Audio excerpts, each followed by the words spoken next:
All right, so this is going to be a reading for Sagittarius. And today, Sagittarius, I asked what's coming in next for you. A lot of times, my readings have to do with the past, and I realized that I want to do more future oriented readings. So, this is going to be a slightly new style of reading.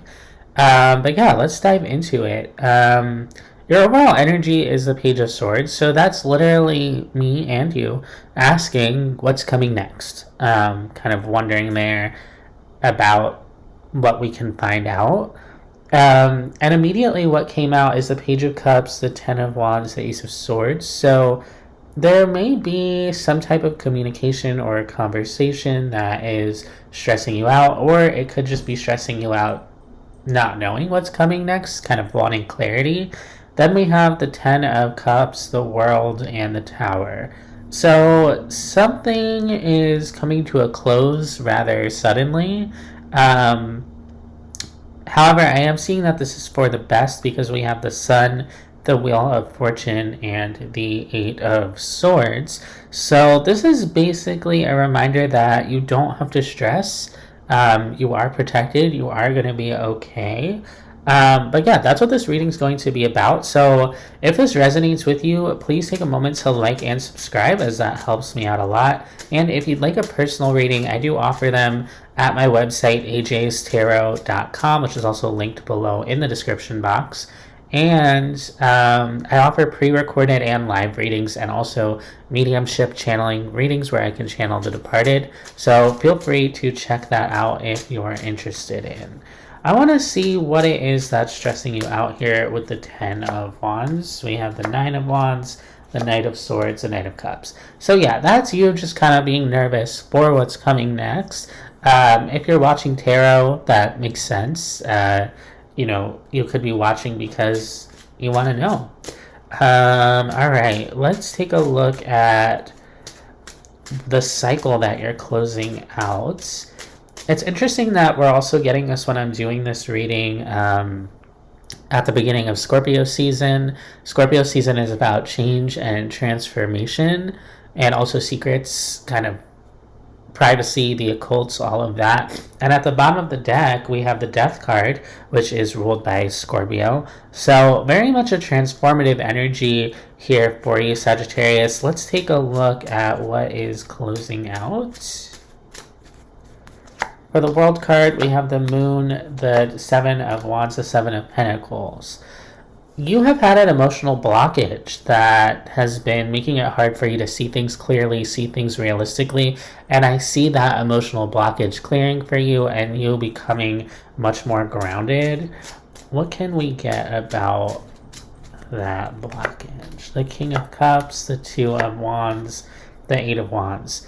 You could have been focused on what was going on with someone else, someone that you care very much for here with the King of Cups. You have a lot of love for them, but there could have been, I get the sense, this energy of you like checking in on them spiritually. Maybe you're not in contact with them, maybe you are, but it's like your attention was always being pulled in that direction towards that person. If there's not a specific person, it could just be you kind of waiting for love to come in.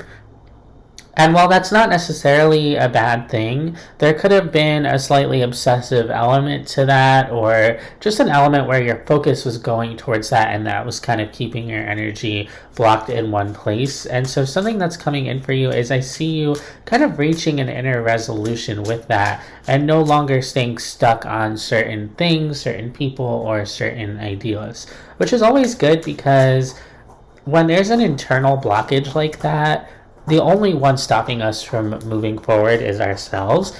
And so the fact that you are closing that out shows me that you are growing, you are moving forward. Let's take a look at the Ten of Cups, the Queen of Cups, the Judgment card, the Two of Swords.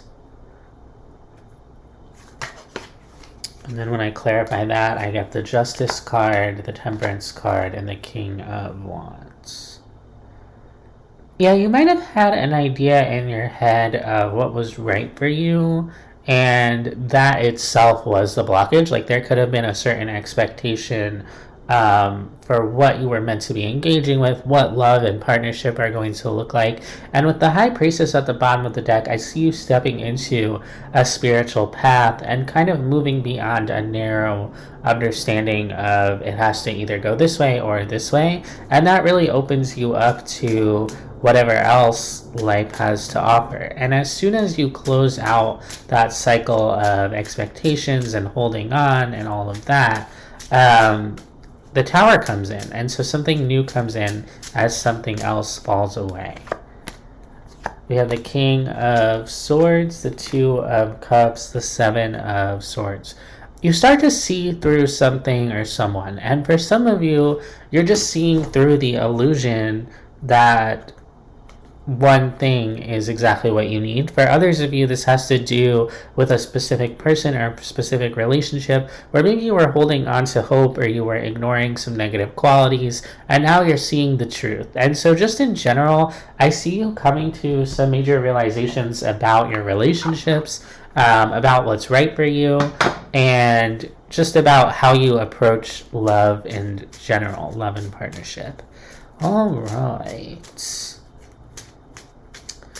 Let's take a look at the near future and look at the Eight of Swords, the Ten of Pentacles, Justice, and the Six of Wands. There could be a part of you that for a long time was looking for an apology, was looking for closure, and this is a big theme that's come up in readings recently. So whoever's resonating with this could be something that you've been working through for a long time and is very strong in your energy. And this desire for closure, it has been holding you back because you get stuck in your mind, and also it could be creating some anxiety for you. But I really see you overcoming that and maybe releasing other people's expectations of you, and that really opens up your energy into the sun, into happiness, warmth, openness. But I'm getting the sense of like relief because you've let go of a need for approval, a need for closure, all of that. For the Sun, we have the Page of Wands, the Queen of Cups, and the Five of Cups.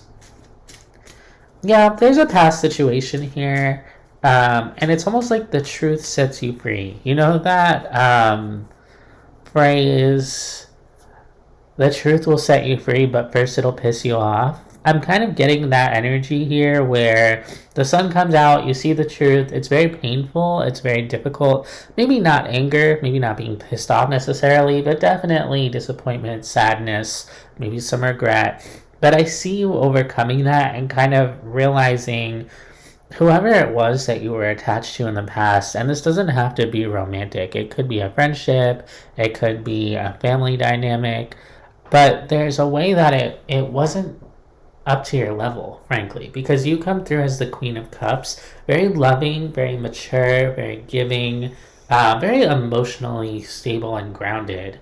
And the energies you were dealing with in the past come through as a Page of Wands, which are immature, kind of flaky, just not really stepping into their higher self at all, not really meeting you where you're at in that kind of elevated emotional space. And for a while that could have been painful, that could have been disappointing, but in the future I see you coming to a sense of peace with it, a sense of acceptance, and kind of realizing, you know, it may have hurt, it may have been difficult, but I can move through it and I'm okay, and there's happiness on the other side. And then we have the Wheel of Fortune. The Wheel of Fortune represents destiny, change, the wheel turning in our lives. Let's take a look. The Queen of Swords, the Lovers, and the Tower. Not only is some connection shifting for the better, but I see you stepping into your power within a connection. And so that could be a connection that still exists, that's still active in your life, or it could be a connection that's disappeared. But you're ending this phase of kind of being like, I don't know what to do, you know, giving away your power, and you're kind of stepping up to the plate even if you're not in this connection, you can do that by really owning your own truth and not letting anyone else to find the truth for you. So I see you definitely really overcoming something very difficult when it comes to love and how you relate to love and relationships. So really, really beautiful energy for you, Sagittarius. I love to see it. Let's get 3 cards of advice from the universe before we close out. The Ace of Pentacles, the Page of Swords, the World. I see you wondering what is coming in for you materially, you know, like, am I going to have new adventures? Am I going to have a new career? Like, looking for those tangible sort of markers of success, of new beginnings. And those are great and they're important in their own way. But the advice here is to actually stop questioning what's coming in and to just experience it. Experience the fullness of your own life. You know, the World card represents completion and being whole. And I'm really drawn to here, where in the World card you have this wreath, and the wreath has some connection points, and in those connection points there's like a fabric, a red fabric tying them together. And so there's something here not just about completion but about wholeness and about feeling completely tied together, and with the 9 of Cups at the bottom of the deck, completely content with things as they are. And so Spirit's advice is to ground yourself in the present moment, because you're going to want to be present as new things come in. So that's what I have for you, Sagittarius. I hope this helps. I hope this resonates, and I'll see you next time.